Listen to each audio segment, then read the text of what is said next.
कारण काय परिस्थिती दिसतेय पावसामुळे पुण्यामध्ये तर सगळा हाहाकार उडालाय, पिंपरीतलं काय चित्र?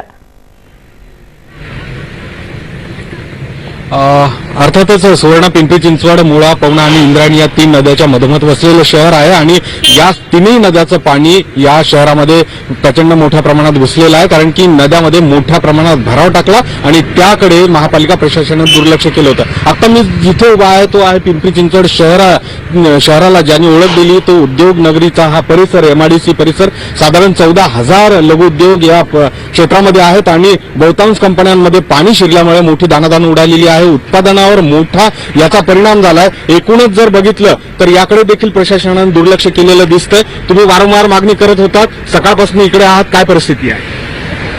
हा MIDC क्षेत्र जे आहे इथं 22 ब्लॉक आहे आणि 22 ब्लॉकमध्ये गेल्या 50 वर्षामध्ये या ठिकाणी महानगरपालिका कायम आमचा पाठपुरावा असतो असोसिएशनतर्फे.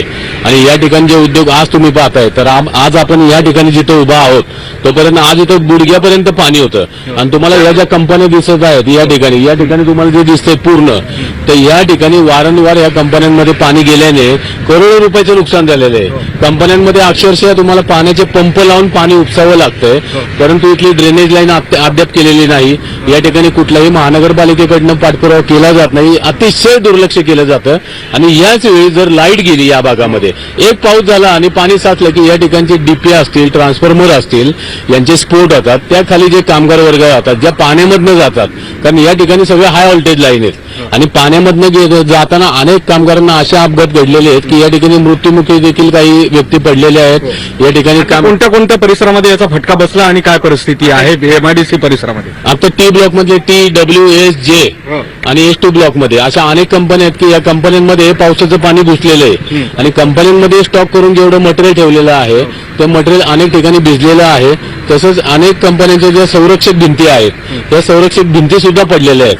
आज या ठिकाणी कामगार वर्ग रात्रीचा जातो, या रोडने जातो किंवा MIDC अनेक भागामधनं जातो, परंतु रहदारीचा प्रश्न सुद्धा आहे. सुवर्ण, अत्यंत महत्वाची माहिती आणि मी आपण न्यूज 18 लोकमतच्या माध्यमातून देतो. पिंपरी चिंचवड शहर औद्योगिक नगरी म्हणून ओळखलं जातं. साधारण 14,000 लघुउद्योजक इथे तिन्ही MIDC मध्ये आहेत आणि इथे जे आज नुकसान झाले पाणी शिरल्यामुळे अनेक कंपन्यांमध्ये, ते नुकसान भरपाई देखील त्याची एकंदरीत पंचनामा शासन करतं का? आणि जे लाखो कामगार या परिक्षेत्रामध्ये आहेत त्यांच्या राहण्याची व्यवस्था अर्थातच सुरक्षित स्थळी त्यांना हलवलं जाते का हे देखील बघावं लागणार आहे. मात्र आता जर परिस्थिती बघितली तर पिंपरी चिंचवड शहरातील हा जो सगळा MIDCचा परिसर आहे त्यातल्या बहुतांश कंपन्यांमध्ये पाणी शिरले आणि त्यामुळे उत्पादनावर मोठा परिणाम झालेलाच आहे. आणि एकंदरीत जर बघितलं तर या शहराची ओळखच उद्योग नगरी आहे. इथे अशा पद्धतीने दाणादाण उडाली आणि जसं मी म्हणालो की पवना, मुळा आणि इंद्रायणी ह्या तिन्ही नद्या दुथडी भरून वाहतात, त्यामुळे नदीकाठी जी शेकडो नागरिक आहेत त्यांचं देखील सुरक्षित स्थळी स्थलांतर होणं गरजेचं आहे. सुवर्ण,